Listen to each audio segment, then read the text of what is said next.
You can smile again. We are so back. Ladies and gentlemen, the king has returned, and I'm not talking about my channel. I'm not talking about King Recon, no. I'm talking about the king. I'm talking about Yoshihiro Togashi. Ladies and gentlemen, hold on, man. Yo. Dude, wait, hold up, bro. Now listen. Hold up.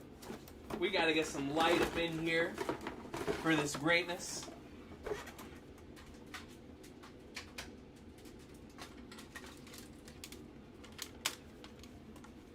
Ladies and gentlemen, Yoshihiro Togashi. The author that I respect the most on planet Earth has finally returned to us, man. My guy. And he's been in the kitchen.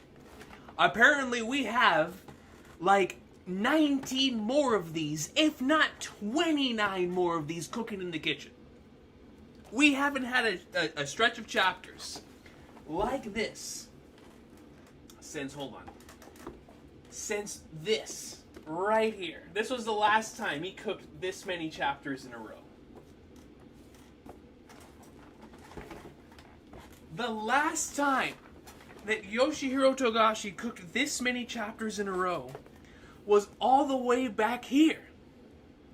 All the way back from the end of chairman election, all the way up until, the end of Chimera Ant, all the way towards chairman election, where he dropped like a bunch of chapters in a row. He was locked in. He was really, really locked in. Both in terms of quality of story content, as well as back-to-back-to-back releases. But if he truly drops 20 chapters again, just 20, 30 would be out of the... But if he drops 20 chapters back-to-back-to-back, man,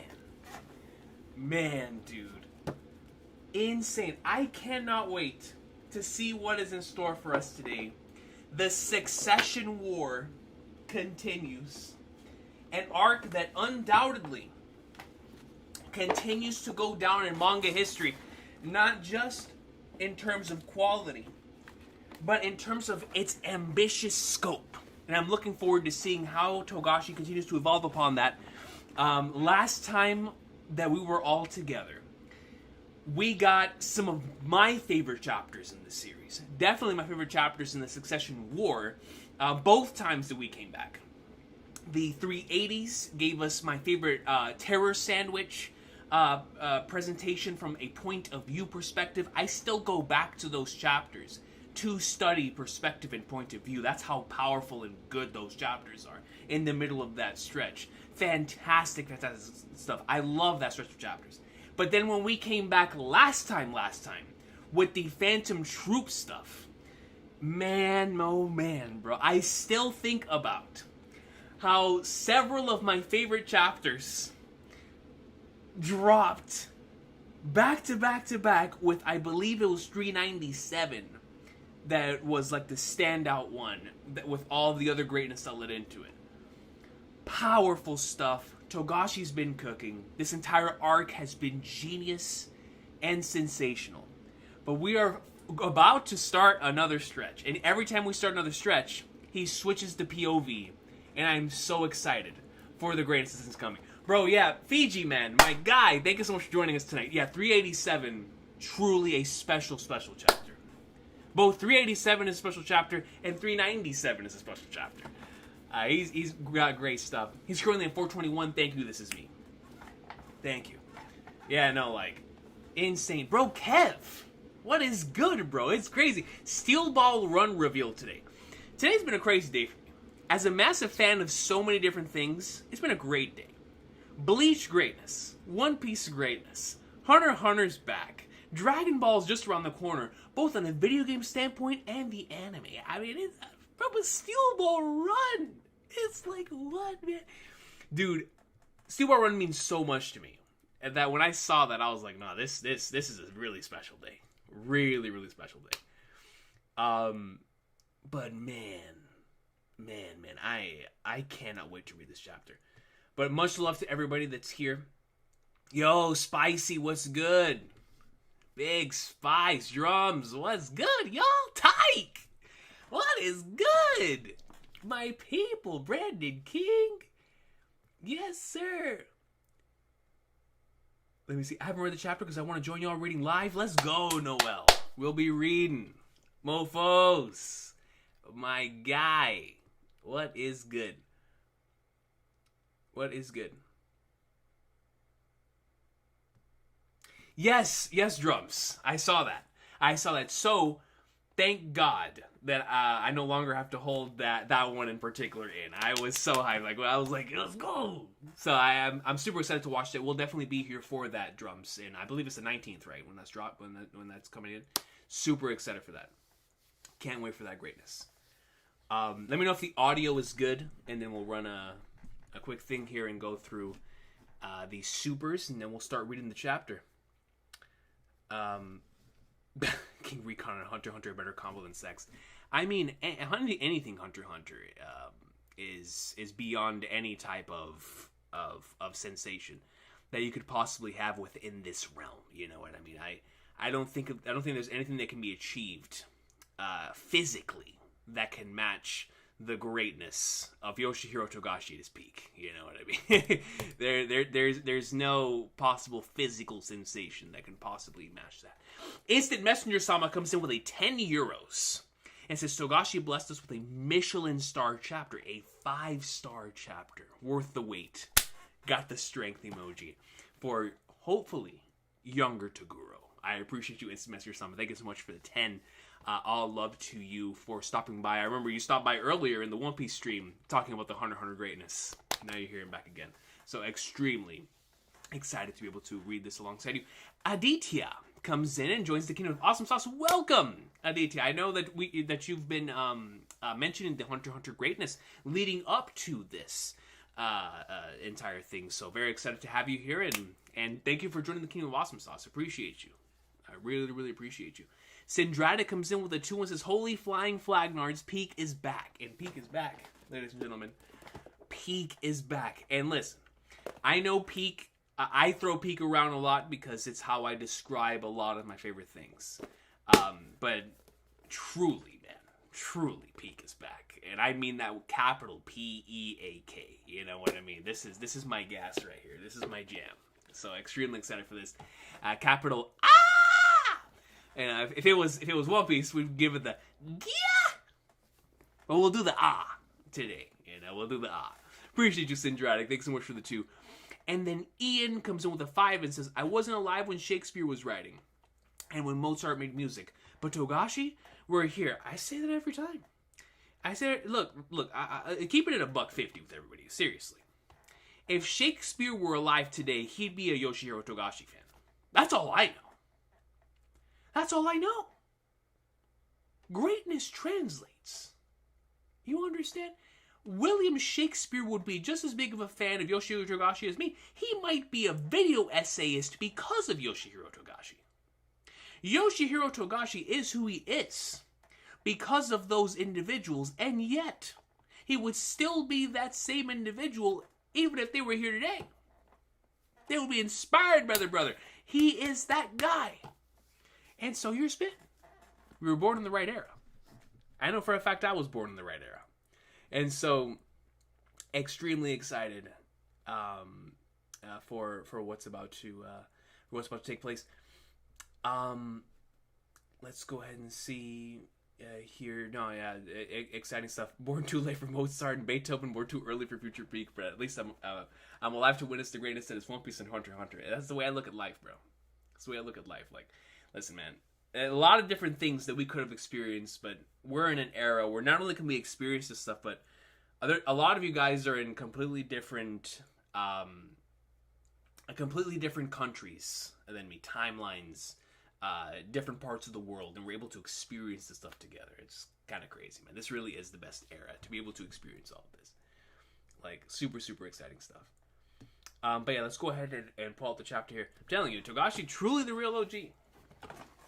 From all the way back here, man. Where is it at? Where is it at? From all the way back in the greatness. You feel me? From all the way from that to that. The brother has always created gas.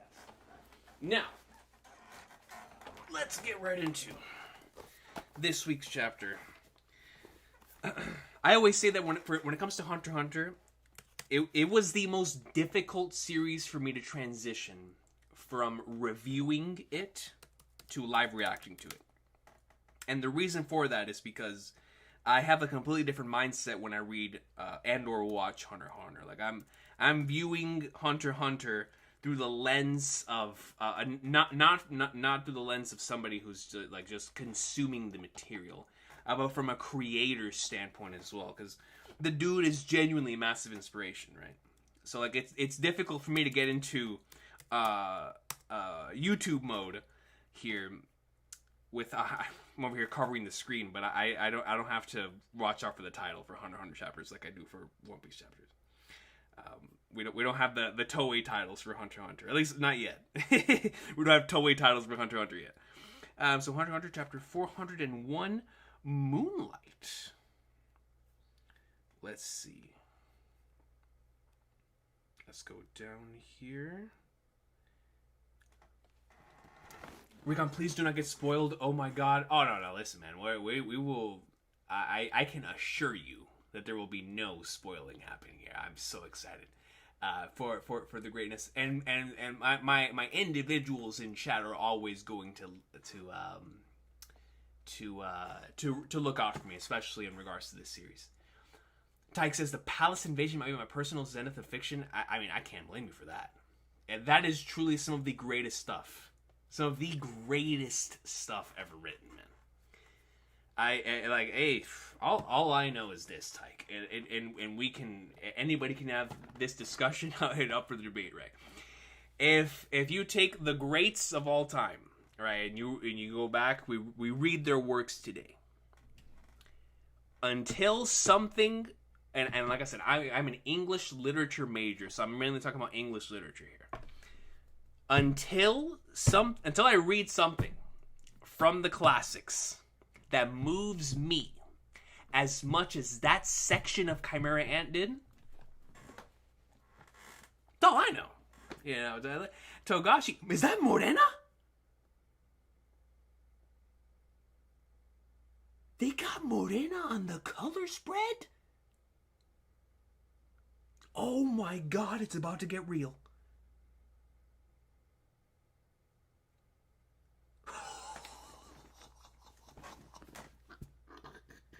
Yo! I was not expecting that. The crucible of death spreads through the ship, and you have Morena on top of the whale? Dude! Oh man, what a color spread! My reina.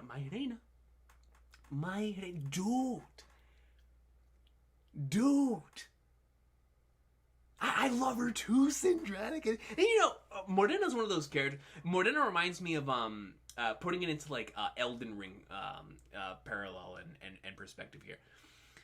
I remember based off of just hearing of Morena, it was like when I first started hearing of like Queen Marika in Elden Ring. It's like one of those, like there's like a level of for lack of a better term, aura that's attached to these characters. That the more that you hear about them through hearsay, like the Jaws Sephiroth effect, that like the more this legend starts being built. And then when you actually start seeing the individual, not just in the way they're presented within the narrative, but the way also that they're shown visually to present that as well, it's like you start growing attached to these characters. And then for me, as this is a character that we have theorized a lot over on this channel, I've become really attached to the idea of seeing this character more. So it's like, please let me see Morena in this chapter. But just seeing Morena in the color spread is perfect. So good. So good. I love the coloring. It has a very like watercolor-esque nature to it. I love this. I'm saving this and putting it right next to the One Piece color spread from earlier. Good stuff. Good stuff here. Alright, so let's get into the chapter itself.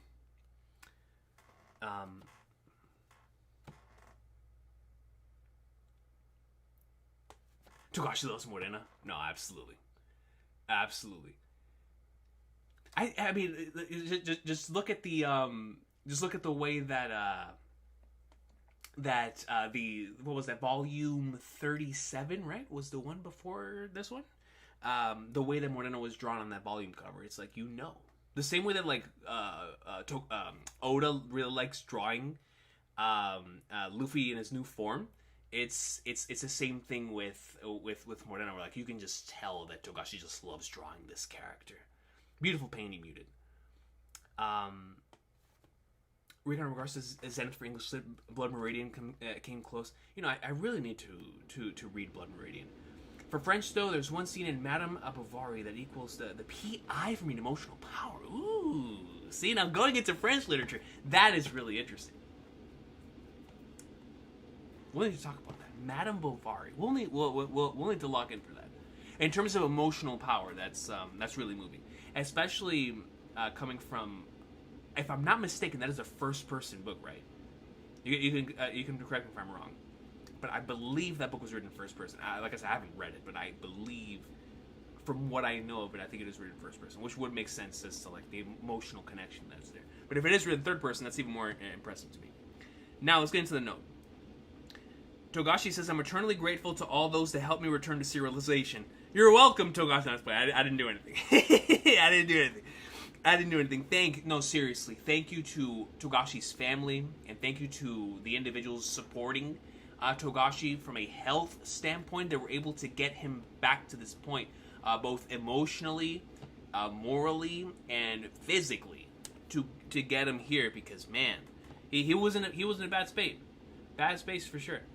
I'll DM you more. Okay, appreciate you, Tech. Thank you. Appreciate you. Really, really appreciate you. Now, let's get into the chapter. Upon a peaceful sea, the brutal succession war rages on. The 10th day, Tuesday, 11:45 a.m. Holy sweet mother of Aunt Jemima, we're back on the book. So, let's see which perspective we'll follow this time. Last time, of course, we were following the Phantom Troop. Time before that, we were with Terror Sandwich and what was going on with the Kings. Where are we going to be at this time? 5th Prince to Beppa's personal guard, you're up next, okay? Please come this way, room 1014. Curious to see how a covert Nen user handles this. Will she feign a reaction to Kurapika's attack, or just come straight out with the truth?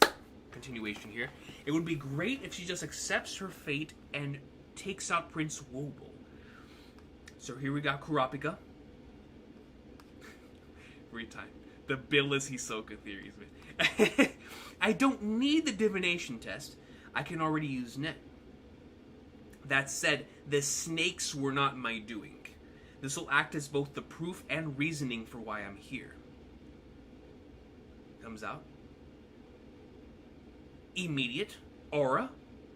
No pun intended, since the last time I read Hunter x Hunter on stream, the term aura has definitely changed in our community. Literal aura, you know what I'm saying? This is my conditional manipulator ability, Moonlit Decree. Moonlit Decree. I can bestow or limit the power of whoever signs the contract. I can bestow or limit the power of whoever signs the contract.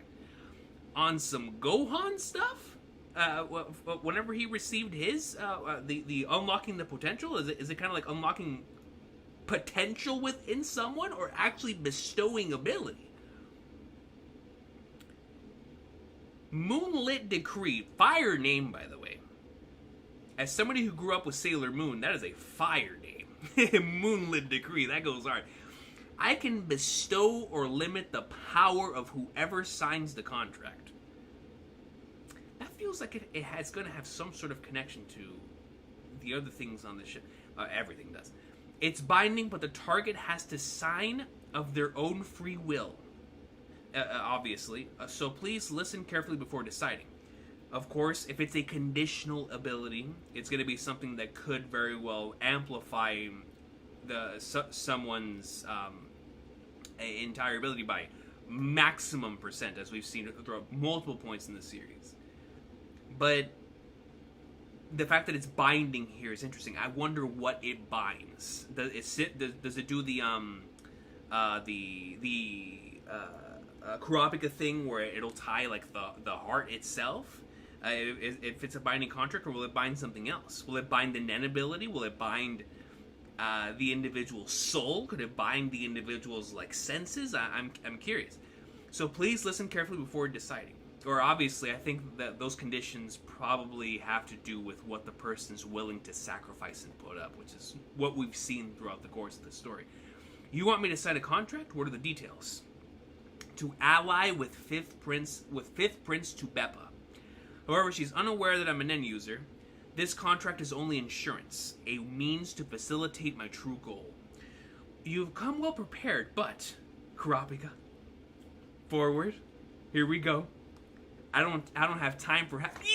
We pulled the Glock 40 right off the bat. We got the Glock 50 right there. Yes, sir. We got Glock 40s out. Hold up. Right off the bat. F all that. I don't have time for half-truths. My dog said, yo, we're an ace attorney. And my name's Godot. And if you ain't got coffee, a.k.a. you ain't got the truth, we ain't talking. We ain't talking. If you don't have 17 cups of truth, we ain't talking. Half-truths? I don't have time for that. Literally, because we know that Kurapika, while utilizing his abilities, truly shortening his lifespan, so he actually doesn't have time for this. But what a raw line. Not a drill. Glock Pika. Glock Pika's not playing any games. So if I determine you're lying, I'll shoot. You heard my dog. Isn't that threat a waste of time? After all, a .22 caliber would be useless against a Nen user. Disclosing the whole truth is one of my ability's conditions. That's actually really cool. In a lot of different anime, you'll have like the individual who speaks of their abilities, and it's become like a thing that's seen a lot within our stories, in particular for the viewer to understand what these abilities actually are. But within the context of the story itself, you're like, why in the flagness are they telling them their abilities? Excuse me. I like the way Araki does it in JoJo, because it has a similar type of nature to this, where explaining your ability makes sense in most instances. But here, it's like actually disclosing the truth behind the ability is a condition. So it's like, okay, that makes sense. And would be sufficient for creating a simple contract between you and the prince. So we have the dowsing chain out. Kurapika's testing, of course. But my true goal requires that you be given even more power, which is why you must listen to my full explanation before signing. And what is this goal? The Monkey D. Dragon, ... What's wrong? Nothing. I just don't know where to start. I guess I should explain the original plan, in quotation. Everything else will make sense after that. I am beyond Netero's biological what?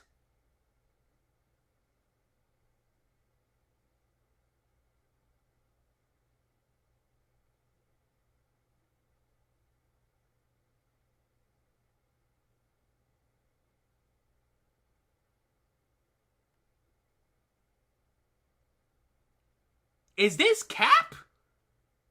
Or are we shooting?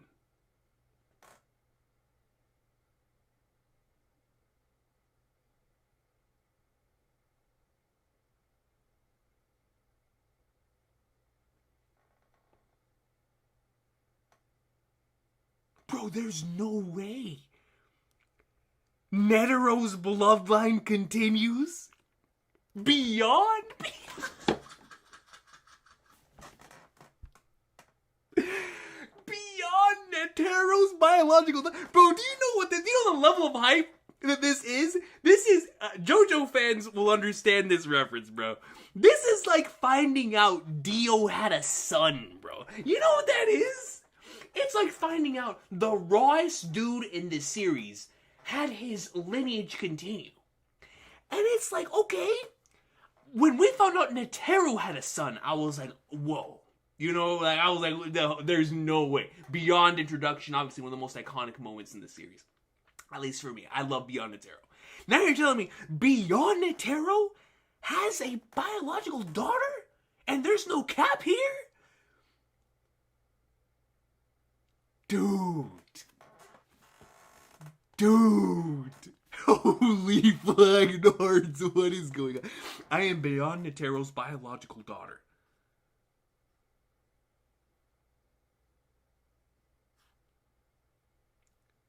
And we just have the live reactions. What is going on? I am Beyond Netero's biological daughter. Well, that explains it. Go on. It's got everyone shook. As it should, Beyond Netero. Because they're looking at it the same way we are. Like, bro, the lineage is continuing for two legends. Two. Go on, for the record, I'm not the only one. You're not the only one. My brother has his seed spread out. Many. This man got busy. Yo! Beyond Netero. He's going out there spreading it around. He said the Prince of Kaiken thinks he's the only one? Nah, son, why you ain't know me? You didn't know me. And he said, I'll create my own. I'll go out there and be like, whoa. We got our own thing cooking over here, son. He was like, nah. Many others like me is crazy, dude. Kaizoku Netero. Many others. Over 30 years ago, Beyond fraudulently is crazy, married young, high-ranking Kaiken soldiers? Fraudulently? Naturally, the offspring were raised by Beyond's... Wait.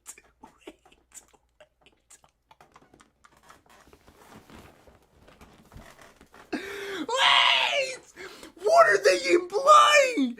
Naturally, the offspring were raised by Beyond's wives and enlisted in the Royal Military School.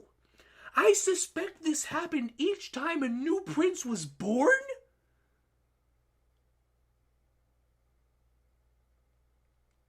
Dude, what? Beyond Netero is crazy. That is crazy.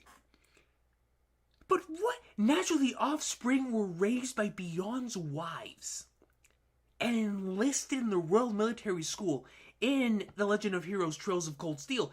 I suspect this happened each time a new prince was born. His plan was for us to do this. He was planting seeds, bro. Togashi. His plan was for us to eventually become the Prince's Royal Guards. Having awakened our Nen at birth, we'd easily pass the military test as long as nothing out of the ordinary happened. I only understood my true origin when I noticed I had inherited certain traits from my adopted father. I came to the conclusion that getting close to the future king must be Beyond's goal. I mean, it's gotta be. Literally. Dude, that's like 5D chess. Bro, Pariston and Jing were out here playing... I thought they were playing 5D chess. Beyond Netero might be playing 5D chess. Bro, Beyond Netero might be Togashi himself. Must be Beyond's goal when I realized that all of his children ended up in similar position. All of them. It's like what happened in Monster. Well, not literally, but it's like the creation of individuals who could potentially be these threats through causing their upbringing to up the percentage of success for something to take place. That is what Beyond Netero was betting it on. He was betting it on his kids inheriting the blood gene from either Isaac and or Beyond that they would then become the legendary individuals that they should be, thus getting closer to the future king. If that's not ambition, I don't know what is, bro. That is so raw. Beyond Netero, I love you, man. I do. And this was the original plan? You telling me there's another plan? It's as I heard it from a conversation between Beyond and my adoptive father. You heard a conversation between them? We knew nothing of our true origins or our siblings. Even when I found out, I didn't grasp the importance of my heritage, football heritage. As Mourinho says, I just thought of myself as a soldier with a unique past. That was until the Succession War began. I moved into dormitories before I could develop much of a relationship with my parents. Maybe because of that, I never doubted that these fanatical speeches about Beyond were just part of the government's brainwashing to reach a world unified under Kaiken. Dude, this is starting to get nutty, man. What? All of...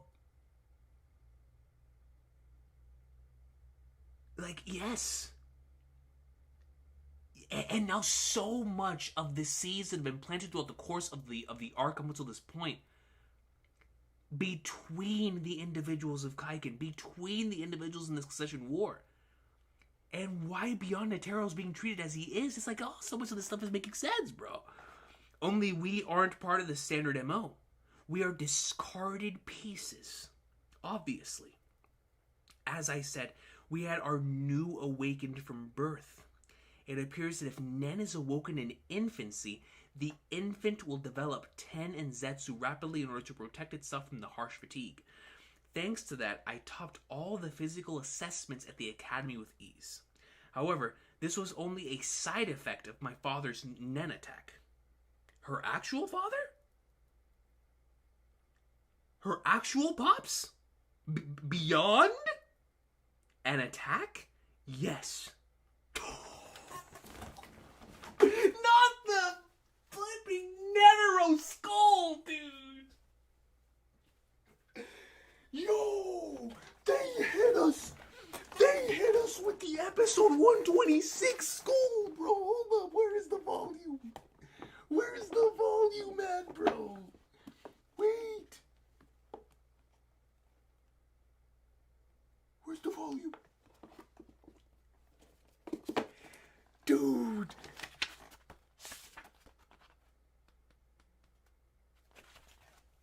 Right here!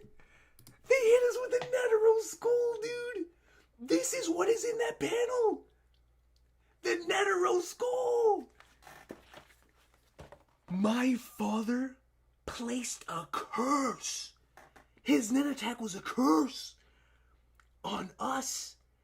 So Beyond placed a curse on each of his children, and this was a side effect of that curse.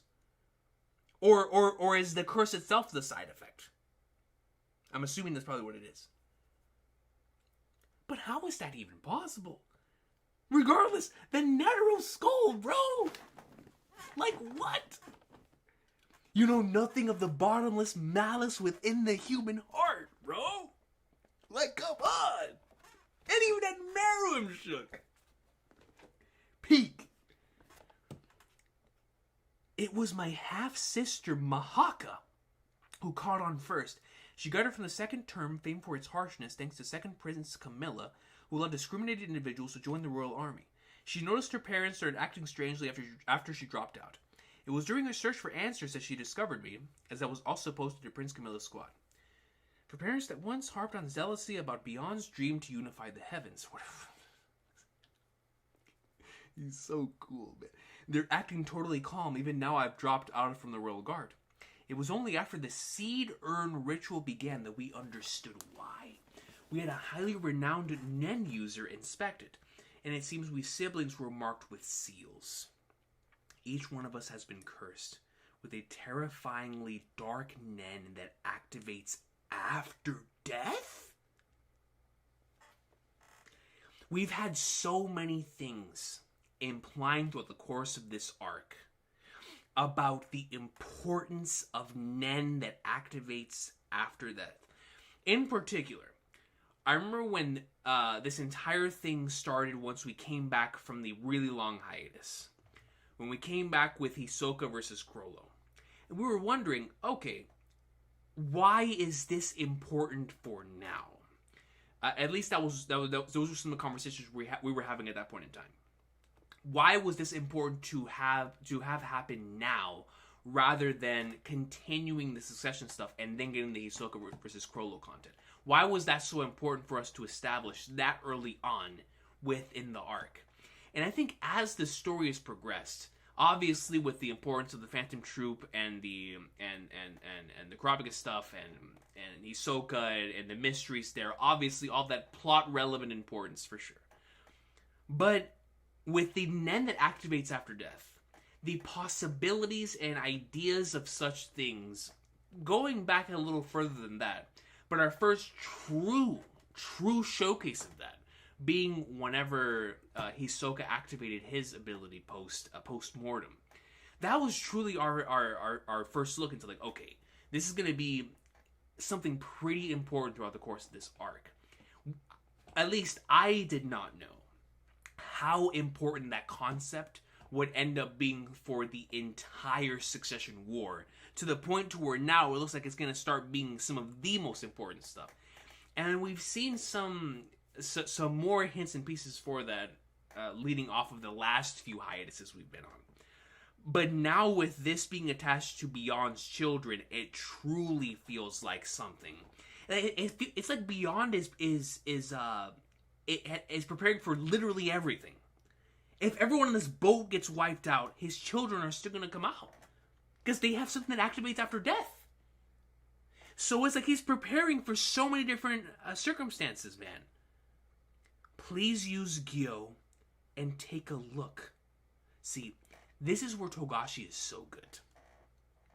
Togashi is so good at, like, presenting these horrific things and presenting them visually in this way. This reminds me of certain stuff that took place in Chapter Black in the manga, in succession of like one panel after the other, in page layout.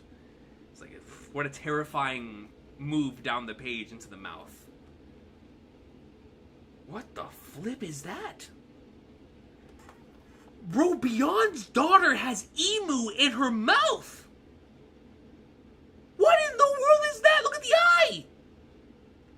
She's got emu in the throat! Well, let me retract that statement. Let me retract that statement.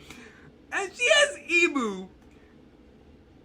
You know what? We're just gonna say it. She has emu in the mouth, alright? And I'll tell you this. This looks very, very grotesque. Like, really, really, really grotesque. It's very unsettling. Very, very, very unsettling. Great art. Junji Ito vibes. Seriously. Yeah, same here, Yokai. Like, the post-mortem Nen stuff truly is, like, one of the coolest aspects of Nen. It's really, really interesting. Yeah, the Black World is going to be a haunted ship by the end. Seriously. Like, what a great panel. And then the following panel just as grotesque, because we look even further into the eye and we see the eye has multiple circles around it.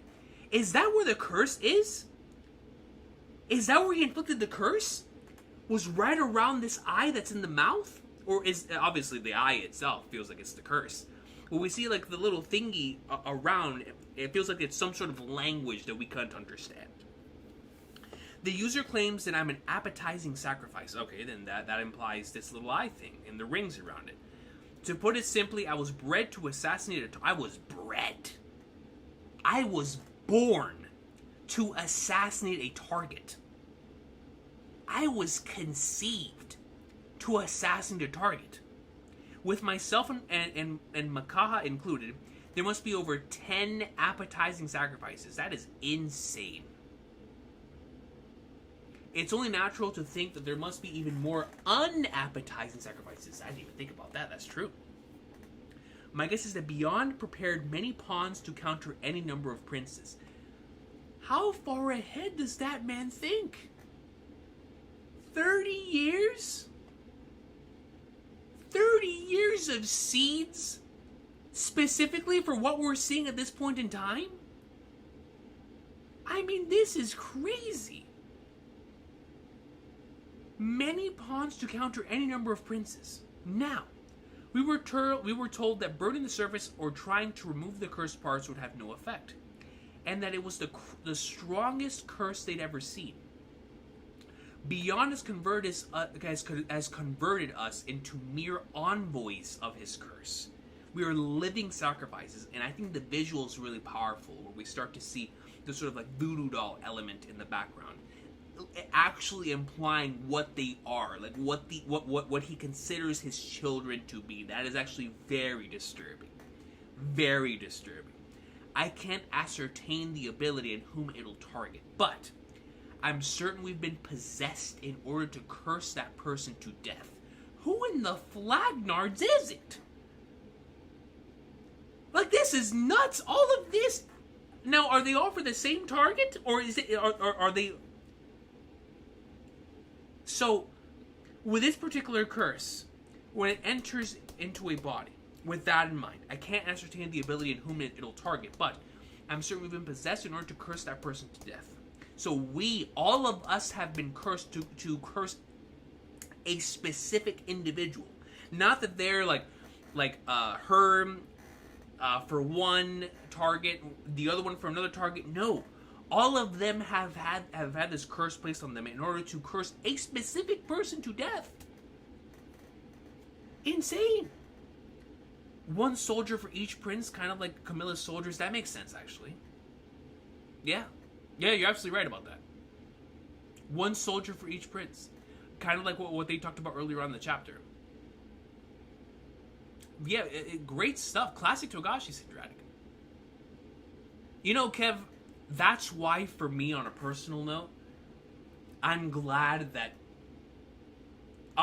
as both a creator and as a fan, I am so glad that Togashi never passed Hunter x Hunter on to someone else. Because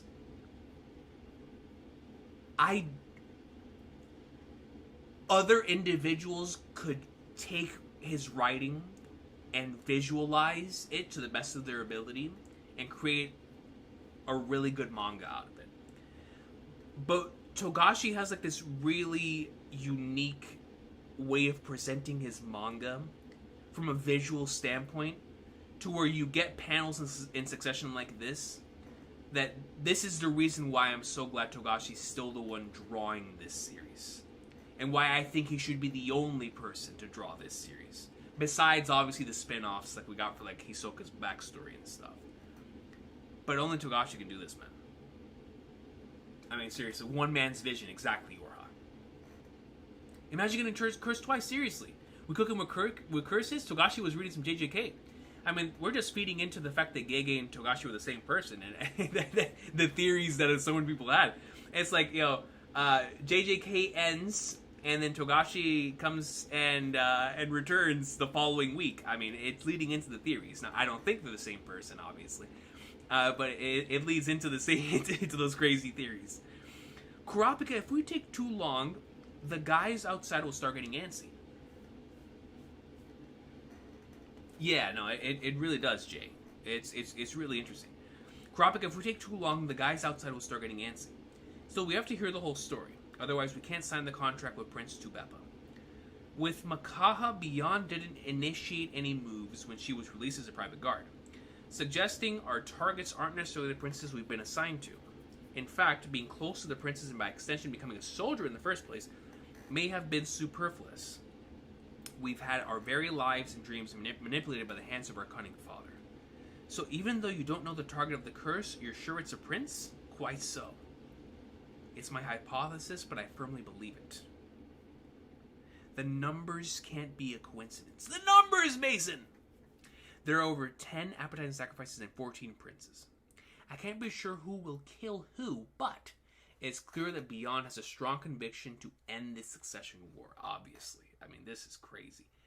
Him not informing us must mean either he's already holding the trigger or is waiting to meet the conditions that will accumulate the required aura. Which is interesting. Yeah. Yes. holding the trigger or waiting to meet the conditions that accumulated the required area. And what could those conditions be? I think it's the latter. Beyond currently has wormed his way into the core of Kaiken, in which case it would be simple to gift the throne to the first prince immediately. To kill through a curse requires the death of a powerful sacrifice. To ensure Prince Benjamin remains in the war, he could inform him this via an encrypted code. The first prince is backed by the royal army, and he has the trump card of being able to give special orders. No, I don't think it's first Prince Benjamin. We're talking about a cunning, cold-hearted, thorough man who has had ample time to prepare. It doesn't make sense to go to such lengths in order to support an easy target. Exactly. Then who? No, you can't be serious. Exactly. Who is it, bro? I believe that one of the princes is beyond.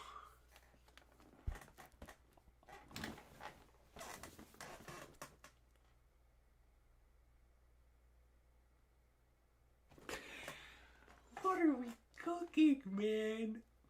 What are we cooking, bro? Look at Beyond's face in the background. Look at Beyond's face in the background. I believe that one of the princes is Beyond's child. That makes so much sense. That makes so much sense. Dog. Flip, man.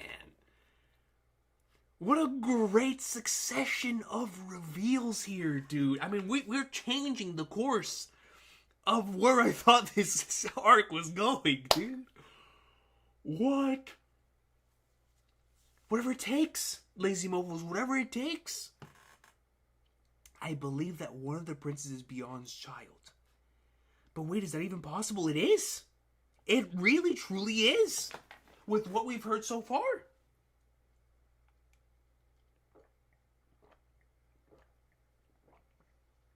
Tyke. I can't wait for AJ to read this chapter 2. That man's gonna have a blast.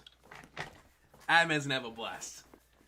Oh, so exciting. Josh's mind is unrivaled. It's crazy. Most obvious is Terror Sandwich. Sage.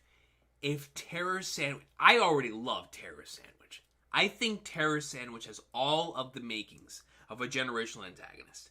You give him being Beyond's kid, and oh my god.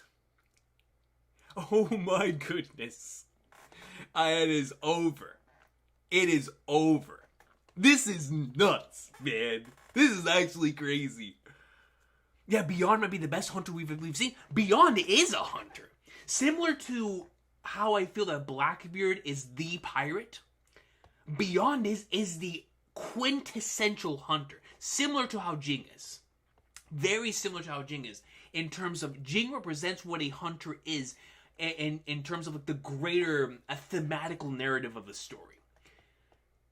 Beyond represents what a hunter is in terms of the definition, the very definition of what a hunter is beyond Netero with these reveals. This is crazy stuff, man. Sen! Bill is still Hisoka and Beyond is cooking. This is crazy, man. Crazy stuff. That's why Netero said Beyond was a better hunter than him. Facts. Facts. Like, wow. So continuing here. It's good to see you though, Sen, man. My boy Seneto. Togashi's back, baby. Bro, and Steel Ball Run official revealed for today, bro? Yeah, today's our day, Sen. Today's our day, bro. Queen Oito. What are the conditions for a prince to join the succession war? Only Nasubi's legitimate children can participate. I suppose that could include children not actually fathered by the king, but surely not. So that's what has been stated here by Oito. Now, Kurapika, are you okay? You've been in there for so long, everyone's getting worried. I'm perfectly fine. We're negotiating the terms of a treaty with Prince Tubeppa. For transparency's sake, we will explain all the details soon. Please wait a little longer. That's right. Hisoka is on tier 1. That is true. What if it's Tyson, the Book of Tyson versus the Dark Continent book, Beyond versus Jink? Being Tyson is a fascinating idea for sure. The Book of Tyson and the Dark Continent. That's such a cool concept. It's Merriam 100% theories make too much sense. Ooh.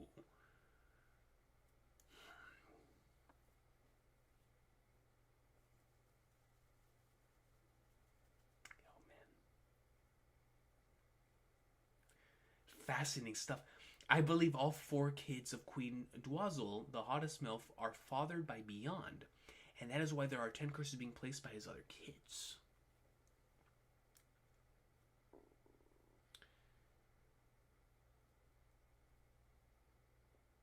All 4 kids, Aditya. That's actually really interesting. And I could see that being the case.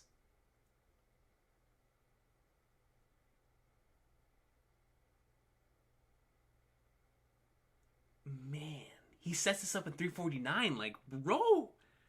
Now I need to go back and reread that chapter. I gotta go back and reread this entire arc after these reveals. There doesn't appear to be any changes to his aura. But he must have realized she's a Nen user by now, and not only that, but a mass murderer. Just what kind of conversation can they be having? So we cut back. Please continue. Prince Tubepa's contract. My god, I mean, we're still getting stuff. Prince Tubepa's contract would be a peace treaty with the 8th Queen Oito and the 14th Prince Wobble. It prohibits any attacks between their respective queens, princes, or their guards, renewing weekly if the fifth prince's representative registers in room 1014 every Sunday at 9 a.m. Every Sunday at 9 a.m. is very specific. If your party infringes the rules, my ability then my ability will activate, enacting the penalty, a week-long forced state of Zetsu.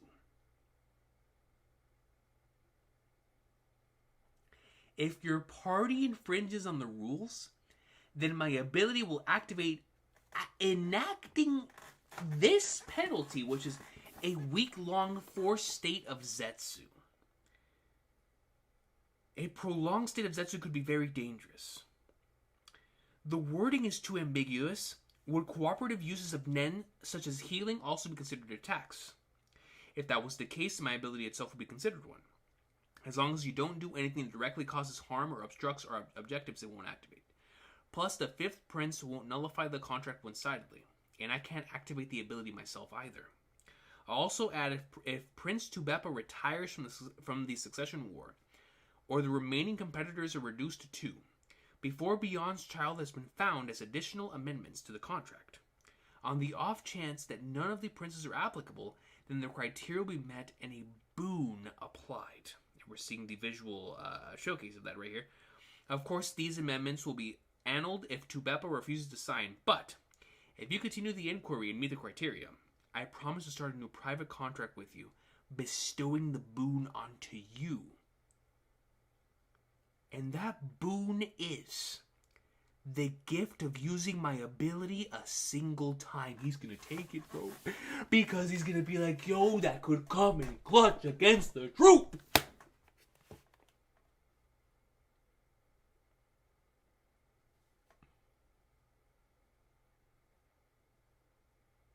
He's gonna take it.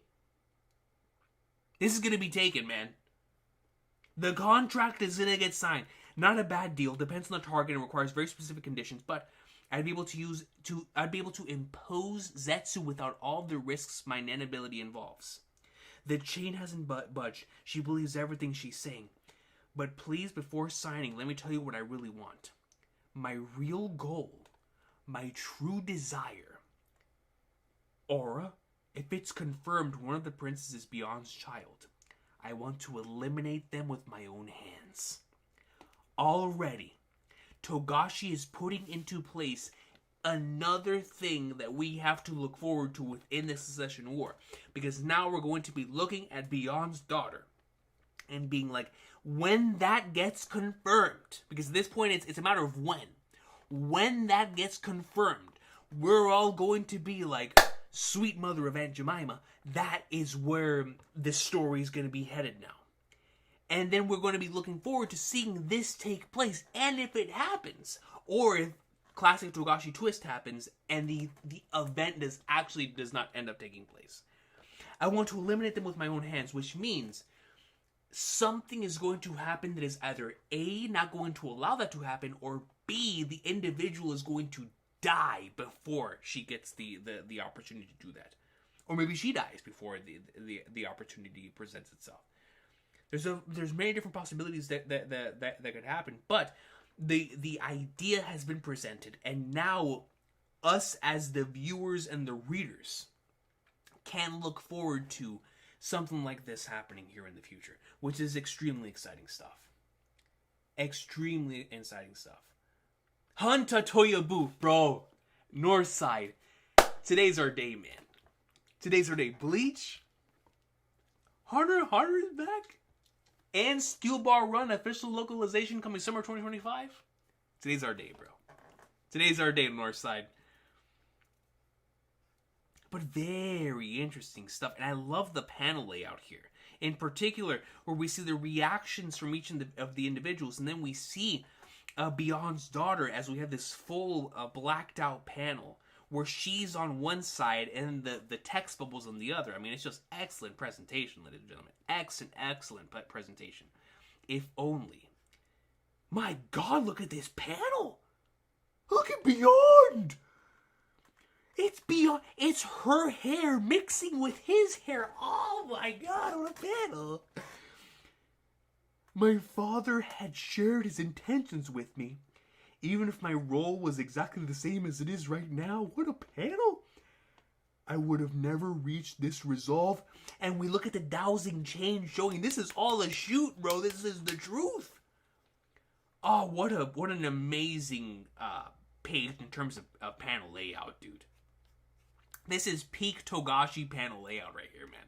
This is good stuff, dude. I love this. I love the Beyond and the hair mixing into the other hair. It's great. I mean, he straight looks like a demon here. Looks crazy, which is what he is. Man. The fact that only legitimacy of Nasubi... So ZL Hacker says, the fact that only legitimacy of Nasubi's wife, even if the child isn't his, is the requirement for someone to be a prince, also adds to the fire with the hypocrisy of Morena's treatment. Factual statement. And now we see why Morena was placed at the beginning of this chapter as a reminder of that. You're absolutely right. Dude, if that thing falls... This thing... Bro, that thing has fallen on me in like 5 videos in a row. What am I doing wrong? Alright, is the stuff I'm experiencing just too peak? Is that what it is?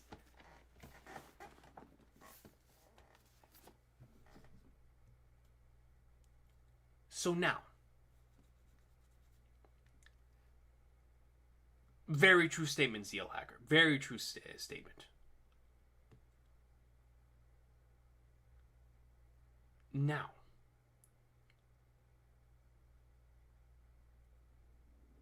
Coach remembers that Bill is still supposed to be undercover for Beyond, and now he knows that they're all plotting against him and his plans. Well, let me tell you something. Bill is undoubtedly, still to this day, Hisoka. Which is why these panels in succession are going to lead us to that reveal in the coming chapters. That's why Togashi's drawn like 30 chapters in a row, because he knows that's what this is all leading to. Now, going back to Beyond's daughter as a character, as showcased here through this particular page. What I find so interesting about this, in particular from the concept and the idea stage of it, is how we can look at this particular situation and we can look back at Kurapika and what Kurapika was going through in York New City as he was presented with the individuals that he wanted to take out more than anything else, and what he was willing to do by restricting the certain conditions to amplify and specify that those were the targets that he wanted to take out more than anything else. And now with Kurapika here, seeing this all being explained before him, now sees a beyond Netero who has created these individuals, literally, to go out there, live these lives under specific circumstances, to then have these curses placed on them, which one could say revenge is a curse. And now we have Beyond's daughter coming in and stating specifically that one of the conditions to this entire ordeal is that she wants to eliminate this target with her own hands, and goes down after that and specifically states that if it were, even if my role was exactly the same as it is now, even if it was, that I would have never reached this resolve. There has been a lot of conversation in this series about, being born for this moment, both negatively and positively.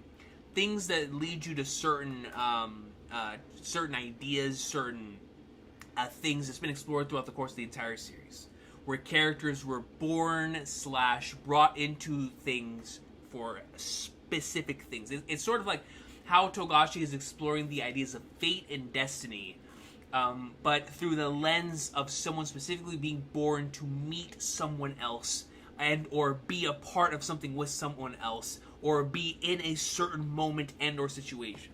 He's explored it in multiple different ways. However, we're seeing someone who is crafting that through their own version of as if they were playing God themselves, as if Beyond was playing God and creating these predetermined versions of fate and destiny for these individuals in order for his plans to be created, or in order for his plans to succeed in the ways in which he wants them to succeed, if that even is his plan, right? And maybe he's a dude who just wants chaos and thrives in it, but I'm going to assume, because he's planned stuff out this much, that this is an individual who has planned all this stuff out from the very beginning. Now what am I getting at with this? What I'm trying to get through, or what I'm saying, what I'm trying to get to, is that everything in Hunter x Hunter is thematically tied to something else within the series, in some way, shape, or form. And I find it fascinating how the ideas that have been presented here through Beyond can immediately be tied back to other things in the series, as well as what the daughter is going through at this point in time can be compared to and tied to what Kurapika also went through within the York New City arc. And obviously with what we've seen with the Phantom Truth stuff from the other side, I'm interested on seeing now who this target is. Because once we saw the Phantom Troop, and we were able to get well acquainted with them, and we all became very enamored by them, we understood Kurapika had to go through his mission, and we look forward to seeing that mission as the series progressed. But we became very attached to the Phantom Troop, at least I did. So now I'm really excited to see what the target on the other side of things, who this individual is, when we see it from their point of view. How are we going to feel about these, looking back on it in retrospective, similar to how we're looking back on York New City and things of that nature in retrospective? Because there's a lot of different things, man. A lot of different things. And I love this page. I love this flipping page. Alright? I really do. I really, really do. I picked up Trails and I fell in love with it recently. Picked up Trails because of you. Yo, Lude, that's awesome.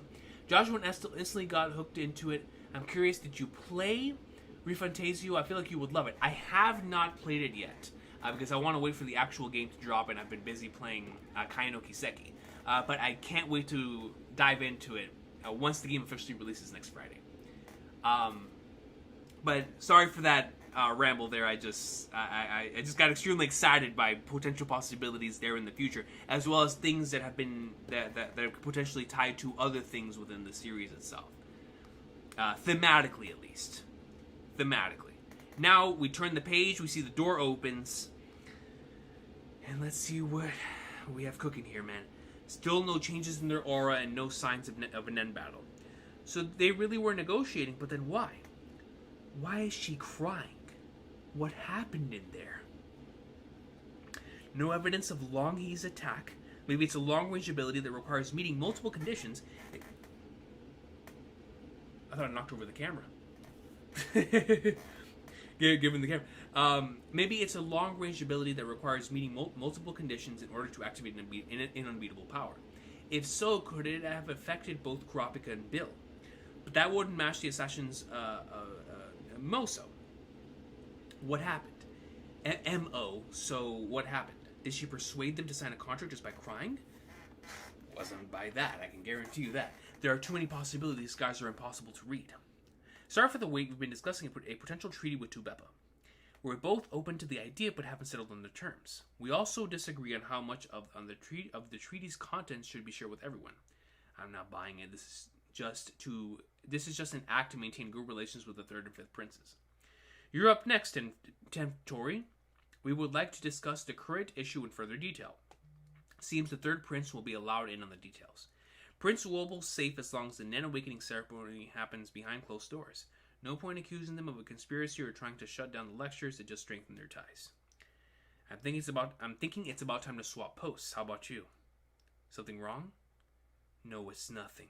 And we cut over to the whale.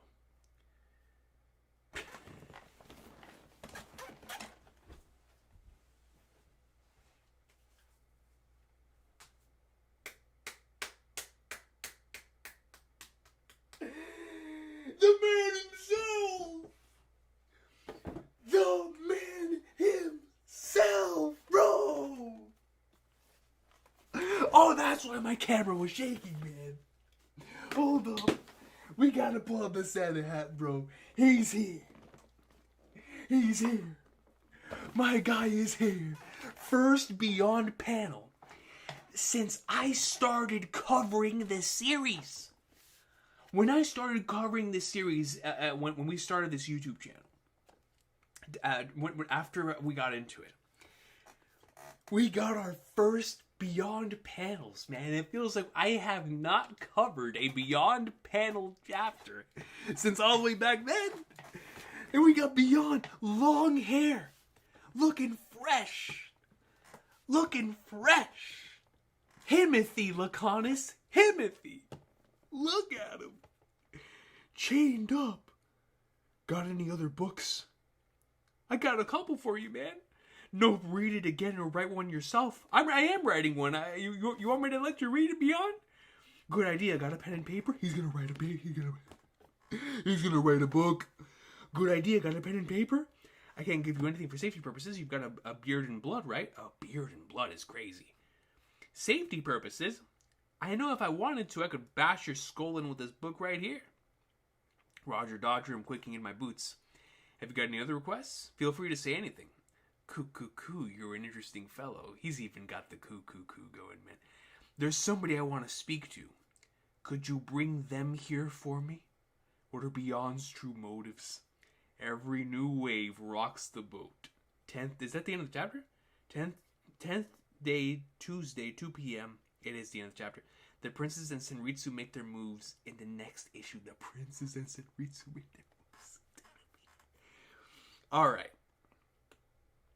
So I can safely say that in terms of reveals, in terms of phenomenal page layouts, in terms of elevating the stakes within this arc, and in terms of raising the importance of multiple different situations, this is one of the 10 most important chapters we've got in this Succession War so far.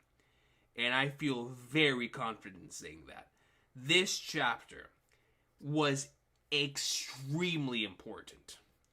So many great reveals, so many great moments, twist after twist, all making sense and elevating the situation at hand.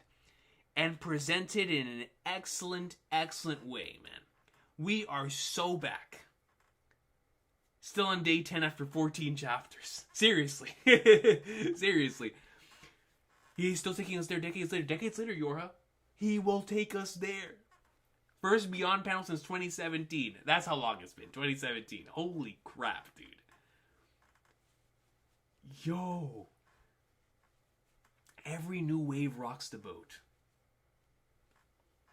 Amazing. Amazing chapter. I mean, it changed the entire complexion of this arc. And it's so exciting because, at least for me, Beyond has always been one of the characters I was most excited to see more of. That's why throughout the course of this entire arc, anytime somebody asked me, like, yeah, who are the characters you're looking forward to seeing the most? I'm like, okay, besides Jing, obviously, as my favorite character. The ones I am most excited to see is a Beyond Netero, whose motivations are still unclear at the time. And yet they still seem so confident, and it's just like the idea and the concept behind this character. I just couldn't wait to see more of Beyond, and to get some more stuff through the daughter, and then through Beyond himself later on. And it was just the way that it was executed, and just recontextualizing so many different things. Morena at the beginning of the chapter, it felt like everything was clicking on all cylinders, man. It was a great chapter. This was undeniably one of the best chapters in the Secession War. No question. No question, man. No question. Who do you think Beyond wants to talk to?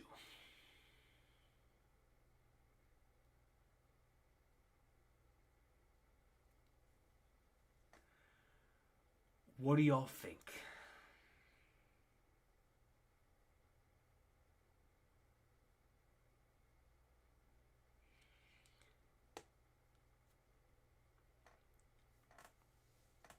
So,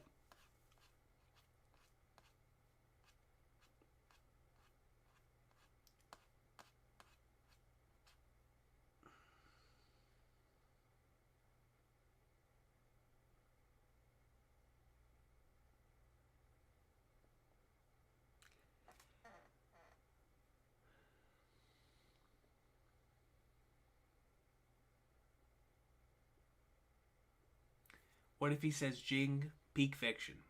Seri Netero, peak fiction. If his child is Terror Sandwich, peak fiction. Leorio, peak fiction. Now. Living legend. So, what I'm going to do is, rather than where I think the story is going to go, I'm going to talk about interesting potential scenarios. Let's present 5 interesting scenarios. Let's go the obvious one. Number 1, let's just say Beyond invites Terror Sandwich. We could potentially have one of the greatest conversations in Hunter x Hunter history if Terror Sandwich visits Beyond Netero. You know what I mean? That would be one of the greatest, most incredible sequences of the entire series. Now, because of the differences in the way that the boat is structured, it would be difficult for that to take place at this point in time. So, obviously, the individuals that are closest to him are a Jing and a Periston, both of which present equally interesting scenarios. As someone that I have not seen Jing in a long time and I want to see him again.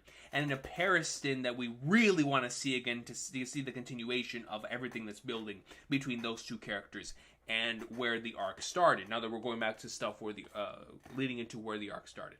So if it would be a Jing or a Periston, that would also be really incredible. And honestly, that would get me the most hyped out of all of them. For Jing, at least. I really want to see him again. But Periston, obviously, would be extremely exciting. Would be another great conversation.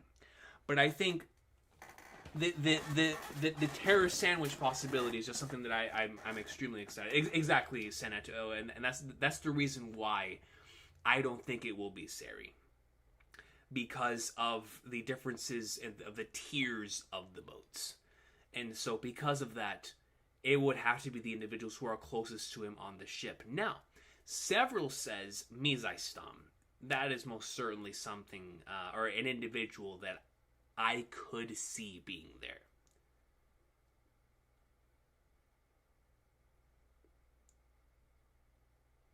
We don't know that right now, Ty. I think. Right? We don't know that? We don't know that, Jay? Do we know that? We haven't seen them in a long time. I've always assumed they were on the boat. But we just hadn't seen them yet. Okay, Lacana says that Jing and Person on the ship either. So, has that ever been confirmed? My brother Jing and Person on the ship. They're on a separate expedition. The Zodiacs can't bring them to Netero. Okay. So that's right. That's right. Going. See that. I should have reread the entire arc before I came here. Regardless, still would be a generational conversation that would change the dynamic. But now that you say that, we can limit the possibilities. Thank you, Lacanis, for reminding me about that. Now, there's still a potential possibility.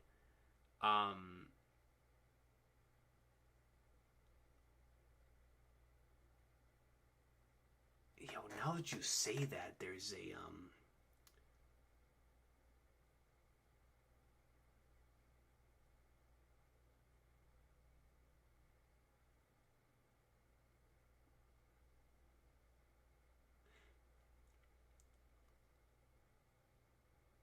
okay.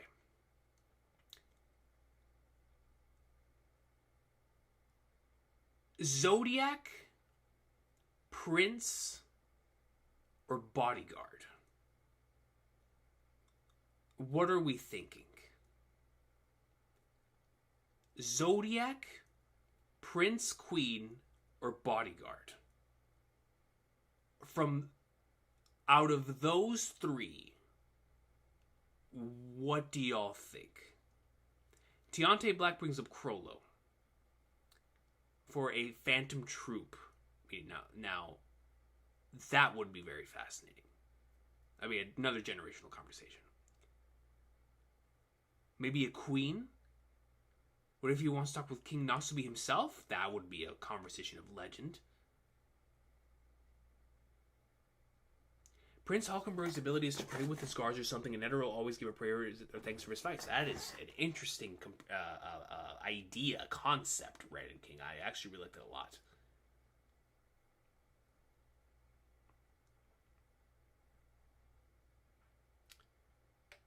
Prince or Queen? Bodyguard. Definitely a bodyguard. So, Nasubi makes the most sense to Piyush. Queen wants to speak with Tonpa. So,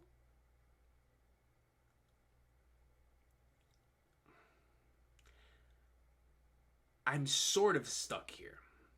Because I would like for it to be a queen based on this week's chapter's material.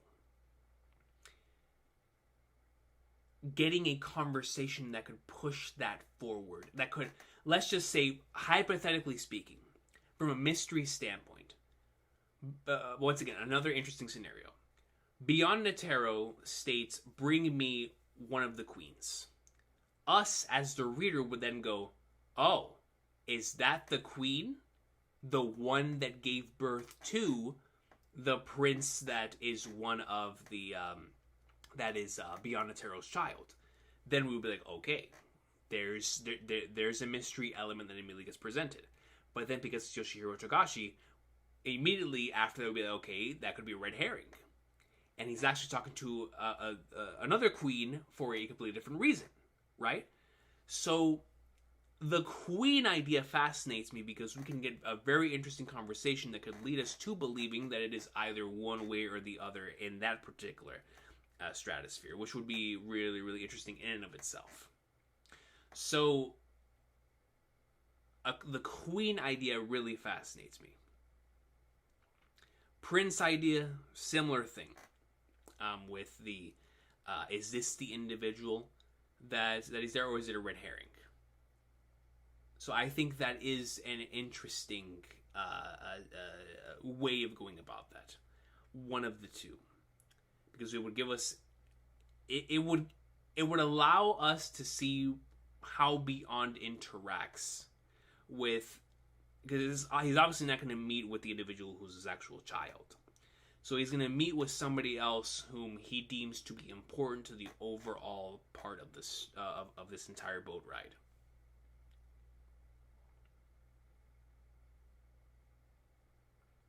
Oito would be interesting because naturally she would have to bring Wobble with her, and in turn Kurapika and Bill would have to go as well to protect her, which would lead to one of the greatest conversations ever, especially now that they have that knowledge.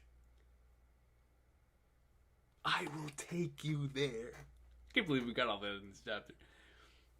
It's crazy how 62 chapters in this arc, you generally cannot predict how this is going to go with this chapter. Just seriously. I thought the setup was done and Togashi threw another layer on top of that somehow. It's crazy. It's crazy.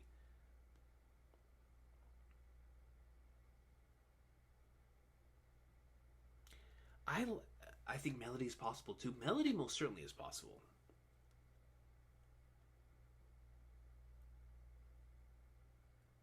Dark Horse could be Melody since he heard the song that made everyone on Tier 1 freeze up, and a bunch of princes already said that they wanted to speak to her.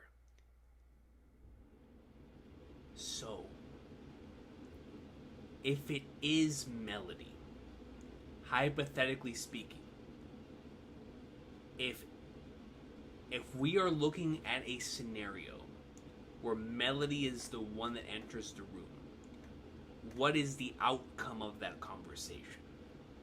Because there has to be something very specific that causes Togashi to make that creative decision. So why, or not why, what would the outcome of that Melody conversation be? Would it be us leading into the curse from Melody's perspective and mixing it together with the curse on Beyond's perspective and allowing us to get a better understanding of it in that particular way? Or are we looking at it in terms of character elevation? He may want to use her to escape. That is a very good possibility as well. Melody is definitely meeting Terror Sandwich in this batch. They tease that way too much. Yeah, that's true. That is very true, Seneto. That is very true. My God, can you imagine meeting Beyond and Terror Sandwich in the same batch?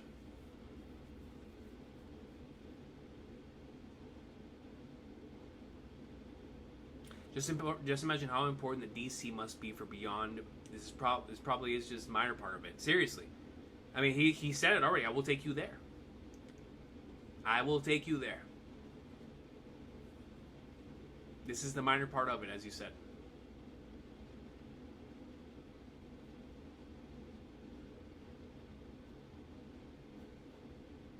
Yeah, all the princes definitely are interested in her. Yeah, the Sonata of Darkness. It's the concept of curses, especially with the way this chapter went, that would make that conversation in particular really interesting. I love the queen idea, though, man. I really do. I think Beyond meeting with a queen would present such an interesting dynamic. And this is why I say this. Imagine that someone on the other side of things hears that a queen has made contact with Beyond Netero. What would then start happening on the other side of things? Would the King of Kaiken start being wary of the situation at hand? Would we start having movements that, of course, would be a part of Beyond's plan? Because everything that he does is with a certain plan in mind, 10 steps ahead. And so there's multiple different things that are going to be moving because he chooses the person that he chooses. We know this. Ultimate Power says after the reveal of a prince being Beyond's child, Kurapika starts using Emperor Time compared to earlier in the chapter with his dozing chain. We then see Bill and Oito's reaction to it. Fascinating. I didn't even notice that, honestly.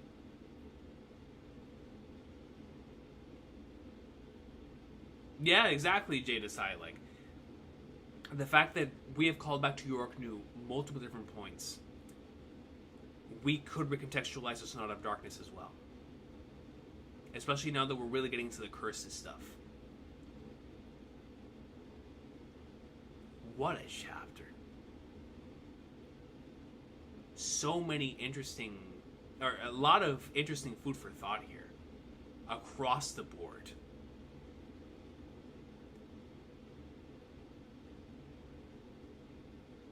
I want to reread the entire arc now.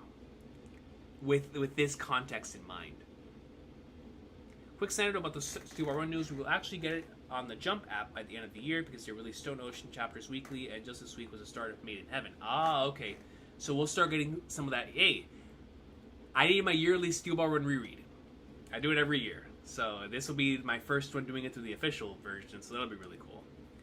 We will definitely do that. Whoever Beyond's child is, they have to be one of the older princes. He planned to make them win for 30 years, but the only reason most of the lower princes are still alive is because Crop are good friends. That is a great point, Laconis. That is a great point.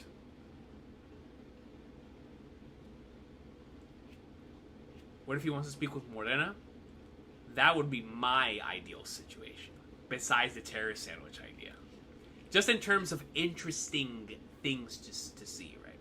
I think the Queen idea is so fascinating from like a narrative standpoint, but just from a straight up like Conquerors hockey, like let's go get the blood pumping. I would love the Morena thing so much. That would be awesome. Was a pleasure seeing you read it. No, thanks for being here, Tyke, dude. I appreciate you, man. So much fun having Hunter x Hunter back, yo.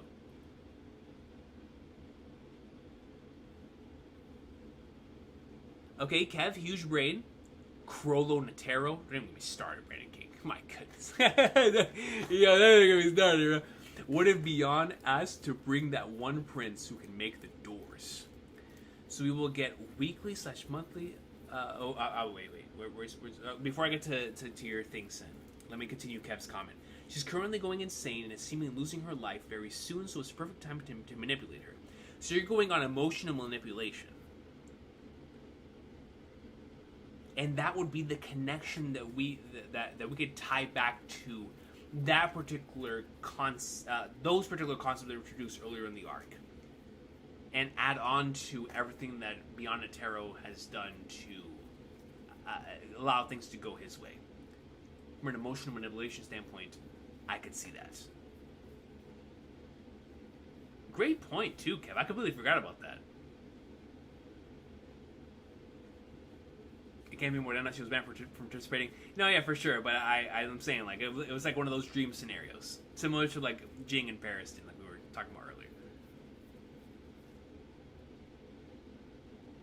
I reread the arc just before this batch, my third read, and it only gets better.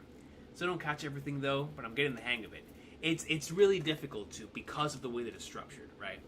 Like this arc, similar to Kubera, especially after a certain point, is structured very similarly to the novel-like structure. And certain novels, especially the more, not even the more complex they get, but the more point of views that there are, it's difficult to stay on top of things if you're not consistently experiencing it. So it's like, rereads are so important for it, and even on top of it, you still won't catch everything, which is why I've really appreciated doing Hunter x Hunter live with so many of you guys that can remind me about stuff like the Jing and Pariston thing, because you just forget, and in the midst of so many different plot points and ideas. And I'm really impressed with how Togashi has managed to write this, considering the amount of planning that has to go into stuff like this. So we will, but going back to your thing earlier from Sen, before I get into Semester Sama, excuse me, so we will get weekly / monthly Steel Ball Run chapters, potentially by the end of the year on the app. And we'll be there no matter what, man. We'll be there no matter what, Sen. And of course, I'll have the comparisons between the translation that we first read until now. It's Semester Sama comes in with a 5 and says, do you think Terror Sandwich is going to pull up on us within the next 10 chapters? We don't have to worry about that because we're getting 20. But on a serious note, next 10 chapters? Mm,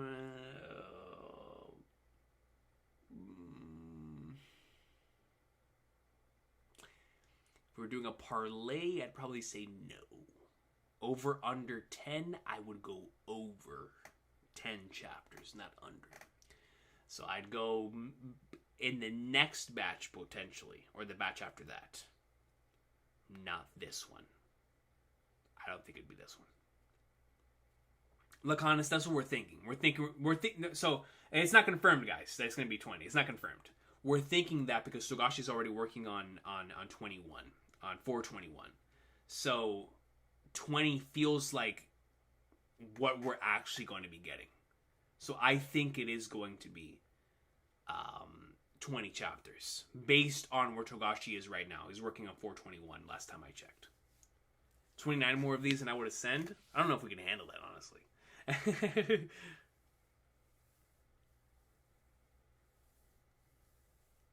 Jay, so I think what Instant Messenger Sama meant by that is pulling up on us, meaning pulling up on Kurapika. That's what I meant by it. So pulling up on Kurapika for me means I don't think that would be within this batch.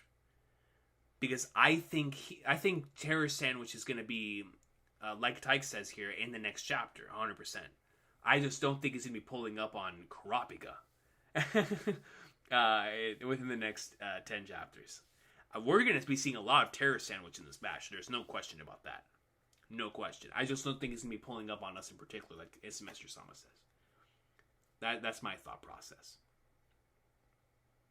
One thing I feel like Terror Sandwich is the one Togashi wants us to believe.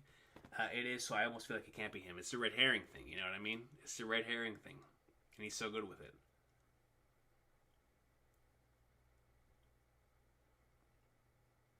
Yeah, Lazy Muffles. Yeah, in general, like Tyke says, I could see, because we're going to get an update on the princes, I could see Terror Sandwich next chapter.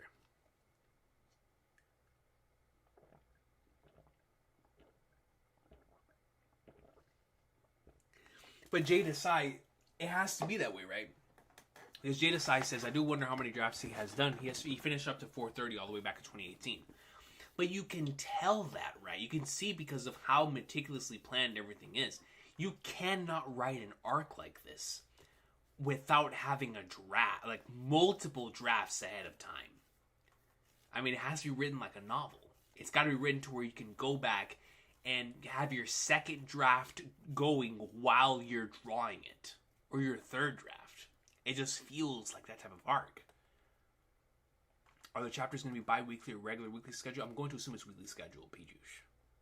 I'm going to assume weekly schedule. Do you think Theta is involved at all? Man, Theta. Great point, actually. Based on the 380s batch, very well could be the case. And I would love that to be the case because I really appreciated those chapters with Theta. Some of my favorite stuff in the arc. So I would love to have that. I actually really would like to have Theta involved in some way, shape, or form. Looking at all the princes, the one that looks the most similar is the sixth one, the one with the love powers. Oh, the most similar to Beyond? I could see that. I could definitely see the from the facial structure standpoint. Just looked up Tyson, and she does look a lot like Beyond. I mean, it was brought up earlier in the stream, right? With like the Beyond and Jing thing. Welfin, he truly, between Yu Yu Hakusho and Hunter x Hunter, I could argue that Togashi has, I could make like a 3x3 of favorite antagonists within anime and manga, put them all from Hunter x Hunter and Yu Yu Hakusho, and I would be satisfied with that list. Even though I have a lot of favorite antagonists from many other stories, the antagonists in the series are so good that if I were to ever to do just that, I would still be satisfied with what I have. He has a lot of great antagonists in the series. And I think what's so impressive about this arc in particular is because of the point of view element, the constant POV switching. How we're able to keep characters as menacing as they feel. Terror Sandwich is the one that immediately comes to mind for me. Is that even with all the hiatuses and with all of the changes in scheduling and how the point of views have shifted throughout multiple different characters, as a threat and as a presence, just using Terror Sandwich as an example, all of us continuously have this character in our minds of like, what are they going to do next because of how important they are to the overall scheme of things. And then you add on top of that someone like Beyond, who feels like they're playing 6D chess. And it's like there are these characters that they just have so much potential, and he's executing upon it. And it's so impressive to me. It's so impressive to me. Coach, Sensui or Toguro?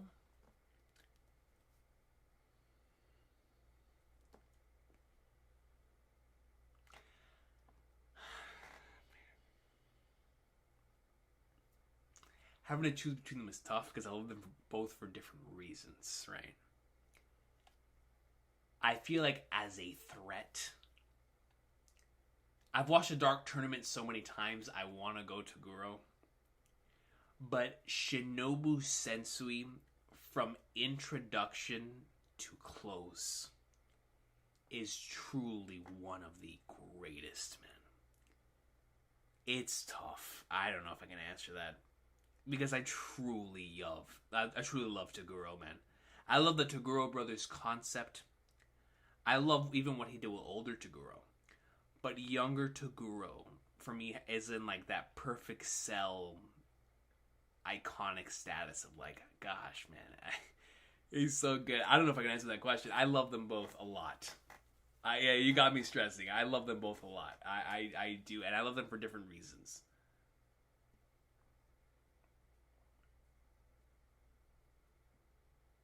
Since we had like 7 alternate personalities, Chrollo has like no personality. Meadow became human at the end.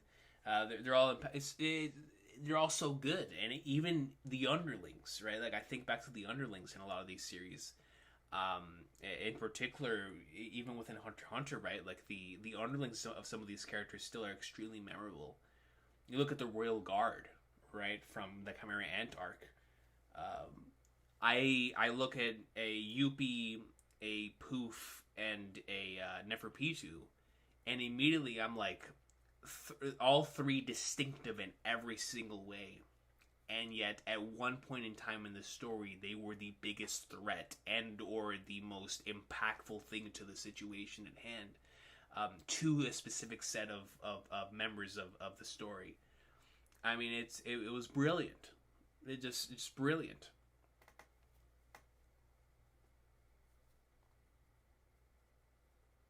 It's a wild card because Terror Sandwich doesn't seem to have an actual goal besides wanting to be the guy.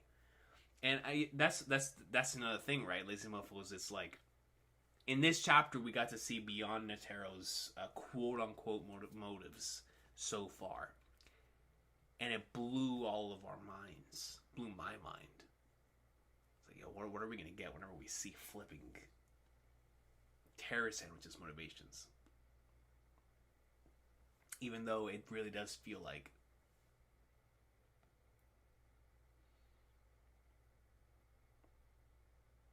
that beyond. Let me get some water real quick.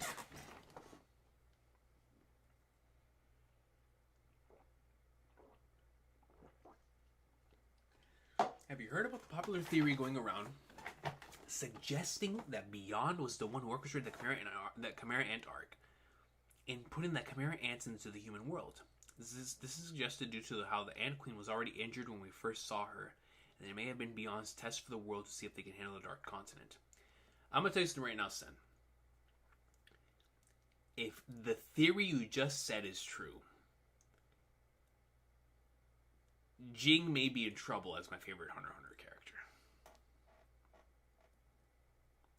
That is Aizen level stuff, bro. That is Sosuke Aizen level stuff, man. Seriously.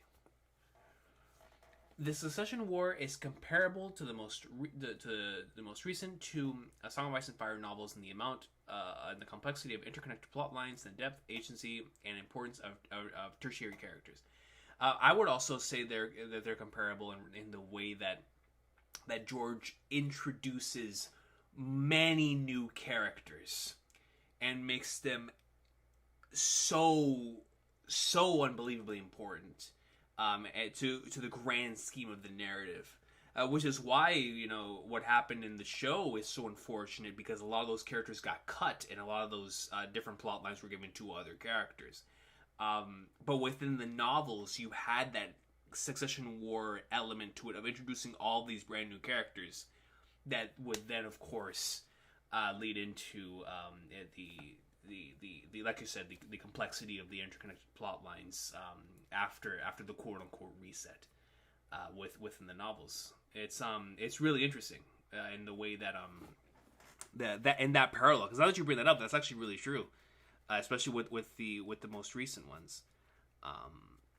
Very comparable to Succession War in that regard, especially with the new characters.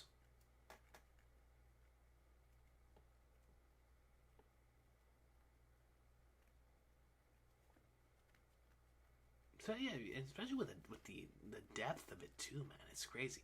People should read the Dresden Files, Wheel of Time, Malazan, and the Second Apocalypse. So, Wheel of Time, working on that, loving, and I mean loving, Malazan so far. I have the entire book on my phone, and I've been reading it. And when I mean book, I'm talking all the way from Garden.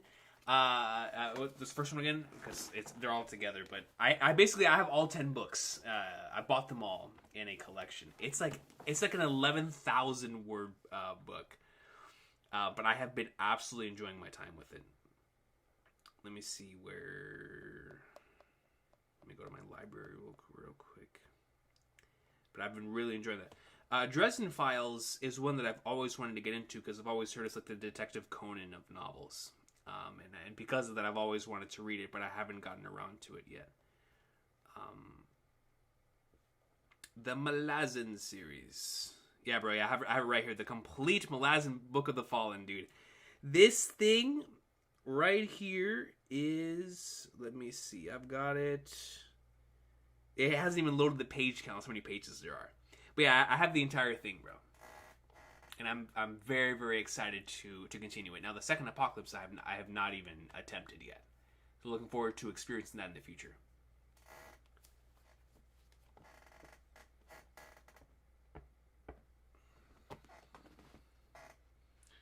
Yeah, good point, lazy mofos.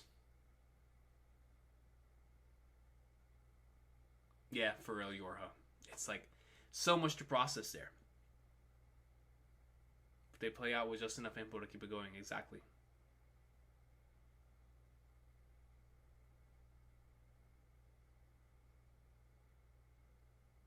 The way Hunter x Hunter and A Song of Ice and Fire just imbued with soul through and through. Show empathy to even the most minor characters, just beautiful.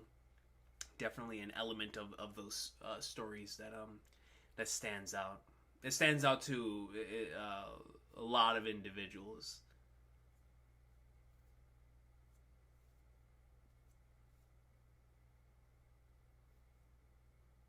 Every Hunter x Hunter fan should read the Second Apocalypse. Definitely needed to check that out, man. The ants killing Netero led to Beyond finally being free and being able to make the expedition to the Dark Continent, which is what he wanted to all along. It's like once Netero got taken out, we saw what happened with the Zodiacs, and then of course Beyond was introduced directly after that.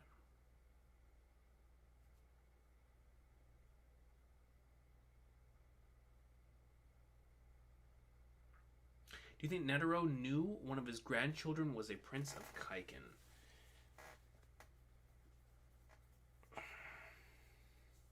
Because he sent out that tape, I'm going to say yes. Because it feels like he planned ahead too. I'm going to say yes.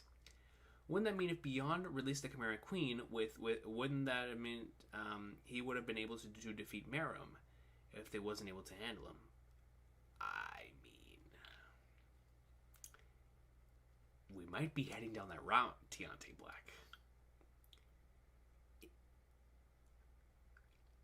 If what we're seeing is that the Chimera Ants do not or at least in terms of like what we see of like the power hierarchy in the Hunter x Hunter world as a catastrophic disaster. There are things in the Dark Continent that are much more catastrophic and dangerous to mankind than the Chimera Ants. For a Beyond Netero who wants to go on this expedition, fully knowing all of that in mind, I would not put it past Beyond Netero being able to take out Meruem and maybe even at full power. Maybe even at full power. Whenever you get to the Great Ace Attorney Chronicles Dive Peak Fiction, bro, dude, Severa, so after I finish the new Trails game, we are immediately starting Apollo Justice. My brother and I are so excited. We love, and I mean we love Ace Attorney. I love it. Ace Attorney to me is like there's just certain series that just nail everything they're trying to accomplish, and that's Ace Attorney. The moment I see anything in the series, I'm like, this is brilliant. It's just one of those stories, man. It executes what it's attempting to do at such a high level. I can't help but not love it. I love it, man, and I can't wait to get more of it. The first Law series by Joe Abercrombie. Bro, I always get the last part wrong. Joe Abercrombie. There we go. First Law series is much like Hunter x Hunter, but it's another fantasy series I can't help but recommend because Joe Abercrombie is such a talented fantasy author. Absolutely superb character writer. That's another one I definitely need to get into myself, that I've heard a lot of over the years.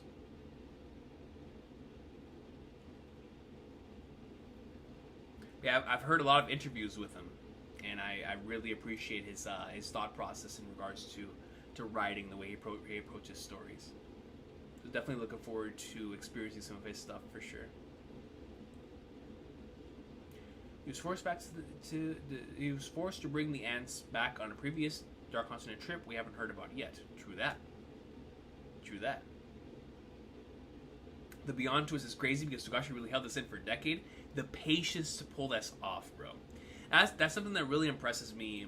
Like anytime we get like a huge twist that's been built up for a long time in Hunter x Hunter and One Piece, in these long running, in particular in Shonen Jump magazine where it's like on a weekly schedule, it's really impressive for me because I can only imagine how difficult it must have been to hold that in for so long. So it's really impressive. It is extremely, extremely impressive. It's pretty random the Dark Continent creatures pop up out of nowhere. Beyond could have brought them here from one of his expeditions, and person was in charge of cleanup with leftover ants. Yes. And I could totally see it. I mean, with the way that this arc started, in other words, starting to call back to so many of those different things. With the Calamity situation that was brought up at the beginning of the arc, I mean, I could just see it, man. I can just see Beyond being the one who brought them in there. And the reason... Now, this is the thing, man. We get that reveal, and because it's like Stewball Run, I also rewatch Chimera Ant a lot, and reread Chimera Ant a lot. So every time I go back to the beginning of Chimera Ant, I am going to be like, holy flagnards, Beyond caused all this? Like, dude.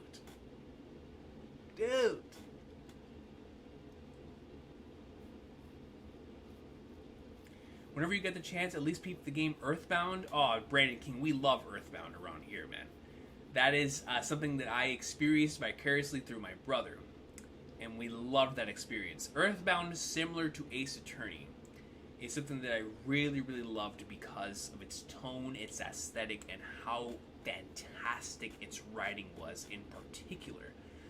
For the way that it handled the intricacies of the line-to-line dialogue of each individual character. It was so consistent in tone throughout. I couldn't help but be impressed. I love Earthbound. I love it, man. I can't stand Ness and Lucas as or Ness, because Lucas is Mother 3. Ness as a character in Smash Bros. Because of the PK Starstorm. But I love the characters within Earthbound as a game, within Mother 2. I really, really love Earthbound. I need to play it myself, because that was one of those games that my brother played as I watched it vicariously through him, similar to Undertale and Deltarune. But I loved the experience of having that story thing. It's absolutely fantastic. Yeah, we need to experience Mother 3. That's definitely something we need to do soon. Semester Song comes in with a 5. It says, off topic, do you think that Meleoron was Gyro all along? What would cause you to reach that conclusion, in Semester Song? I'm actually very curious to hear your thought process behind that. Do you think Meleoron was Gyro all along? The legendary Gyro. And I'm not talking about Gogo Zapelli. Oh, what leads you to that thought process, this Semester Sam? I've never heard that before. Yeah, seriously, the Phantom Troop backstory really did recontextualize all that stuff. It was good stuff there. Going back to your... let me get some water real quick, Brandon King, on your Earthbound comment.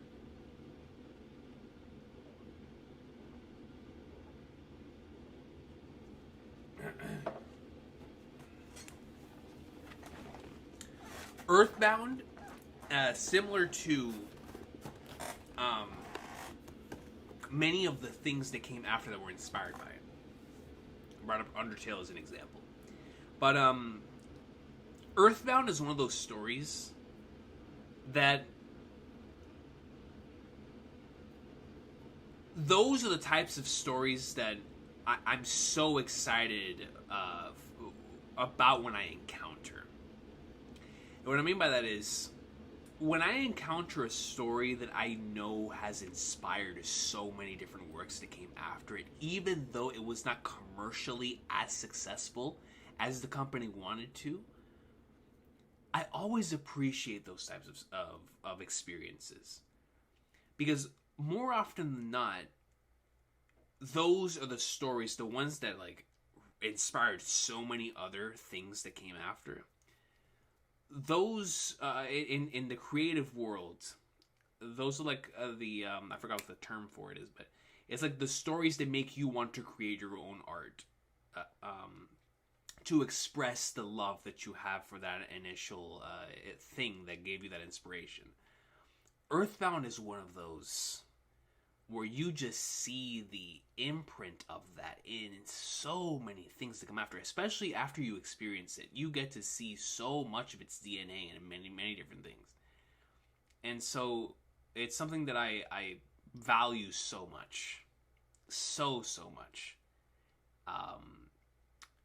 Because when something makes you want to create something yourself, it's extremely powerful. And that is one of those things. But yeah, I definitely need to experience Mother 3. We need to experience Mother 3. Coach, wait, did Instant Sama ever follow on the Meleoron thing? No, I don't think so.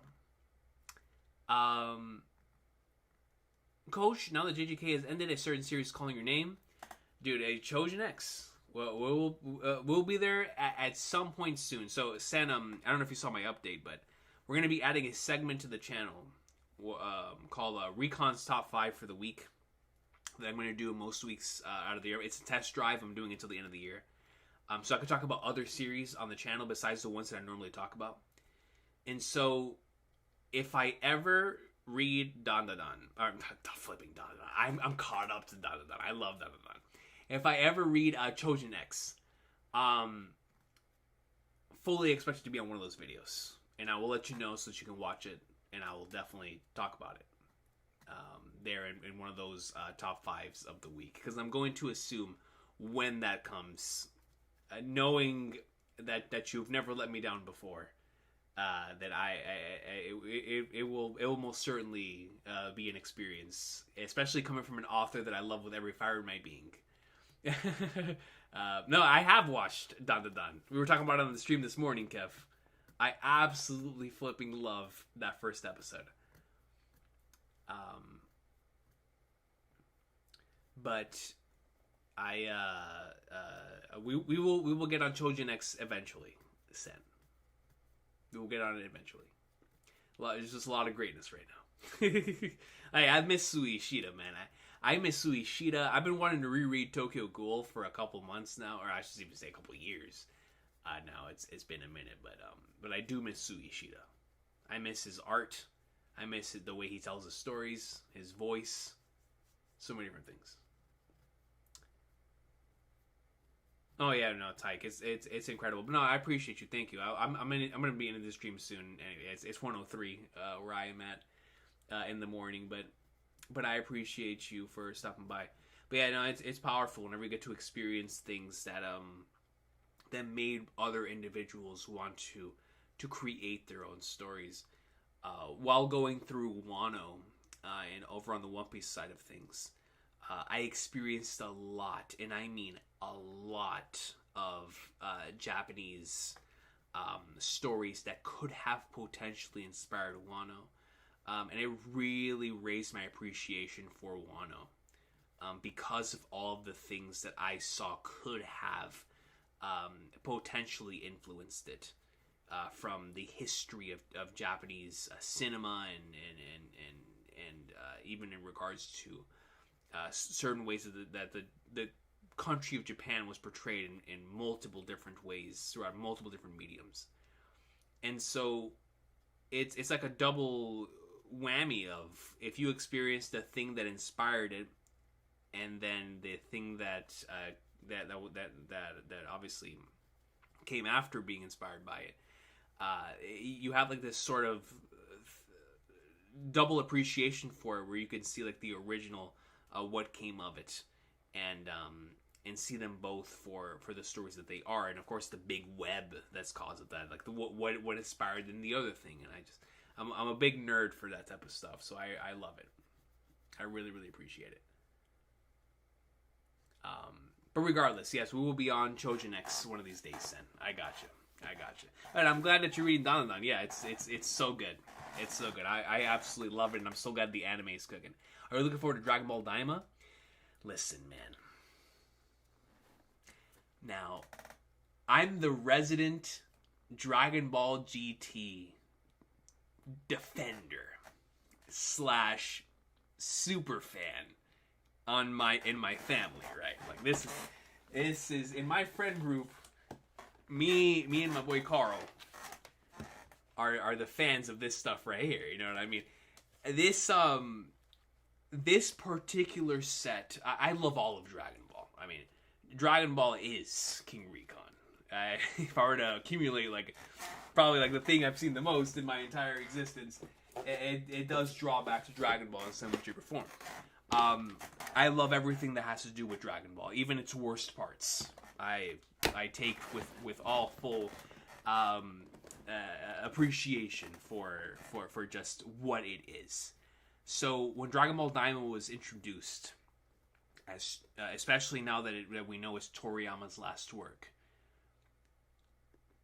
I am so excited to see what this is going to end up being, because I love early Dragon Ball so much that when you combine the shenanigans and antics and adventure aspect of early Dragon Ball with what I loved about Dragon Ball GT, which was the adventuring from place to place and giving Goku the opportunity to fight in his kid form again, which is cause for some of the coolest battle sequences ever, and he's gonna have the staff again.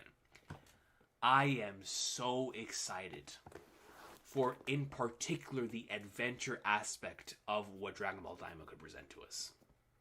I can't wait.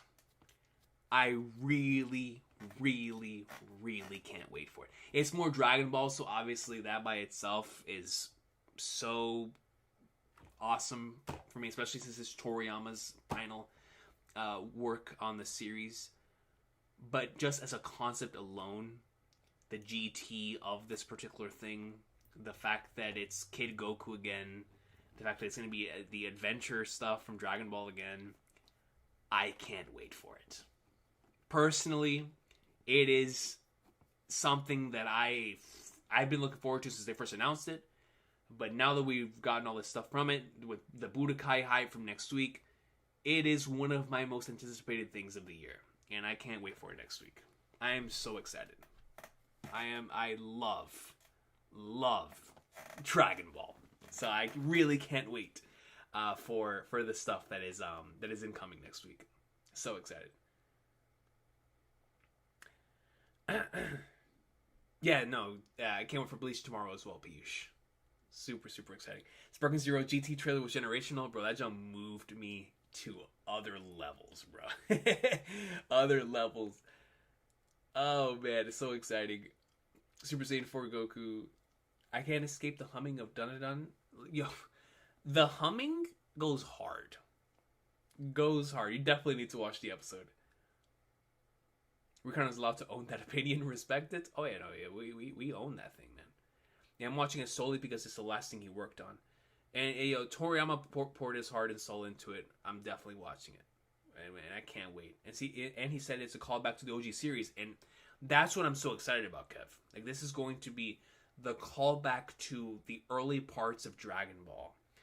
And obviously, early Dragon Ball was full-blown gag manga with adventure manga, which made it a really unique thing, especially at the time. Obviously, he took the gag stuff from Dr. Slump, which Dr. Slump was a humongous hit. But when you bring in the adventure aspect, that then became obviously one of the most important things about the original Dragon Ball. And then we take in the shenanigans stuff with like the early Red Ribbon Arby stuff and all of that. It's like, dude, I can't wait for this. And like I said, it's Goku with the staff of fighting again. Like I'm excited to see like the action set pieces and stuff. Like I can't wait. I can't wait. It's gonna be super cool. World building is my favorite part of DB. It's great. It's super good. I can't flipping wait. So last super before we cut off for today. Kosh Panda comes in with a 2 assists just back from work. My goodness, at 110. On to the One Piece timestamps. Thank you so much, Akash Panda, for still doing the One Piece timestamps, even at this point, after a session at work. Akash Panda, that's why. You are the MVP and always will be the MVP. I appreciate you, Akash Panda. Thank you so much for that. Thank you for the 2. Hope you had a good day at work. And my goodness, I can't believe you're still doing those timestamps. Vortex was good, yo. I'm happy to see you. Even though earlier I said I didn't want to see you because of Liverpool, I'm happy to see you. I am genuinely happy to see you. Hope you're doing well, Vortex. But ladies and gentlemen, that will be it for us today. We'll be back tomorrow with Bleach. And then after that, I will see y'all for the top 5 of either the top... I still don't... Hopefully we can do a top 5 of this week. If not, we're going to start the segment next week. But I'm going to try to do it this week because I want to talk about some greatness that's dropped this week. So I will see y'all next time. An amazing Hunter x Hunter chapter. Changed the course of the entire arc. And looking forward to seeing how this leads into more greatness in the coming chapters. Now that we're going to be switching to the princes starting from next chapter onwards. So I will see y'all. Thank you so much for everything. Take care. Cannot wait for more Togashi greatness. Like you said, we can't take these Hunter x Hunter weeks for granted. Special time.